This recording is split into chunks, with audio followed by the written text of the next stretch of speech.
ठाणे बेंगलोर राष्ट्रीय महामार्गावर कराडजवळ पुलाचे काम सुरू असताना सुमारे 32 टनाचा बीम कोसळल्यामुळे 2 जण किरकोळ जखमी झाले।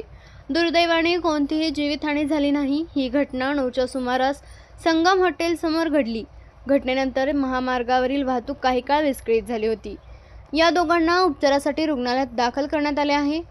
कराड वाहतूक शालेय शाखेचे सोपोनिय सूर्यवंशी यांनी घटनास्थळावरून जाऊन वाहतूक सुरळीत केली। कराड शहर पोलीस ठाण्याचे वरिष्ठ पोलीस निरीक्षक तहसीलकर यांनी घटनास्थळी येऊन माहिती घेतली। दरम्यान या प्रकरणानंतर कराड शहरात पूल कोसळला आहे, मोठी दुर्घटना घडली आहे अशा प्रकारच्या अफवा पसरल्या होत्या। मात्र सुदैवाने या घटनेत कोणतीही मयत झाली नसल्याचे पोलिसांनी सांगितले।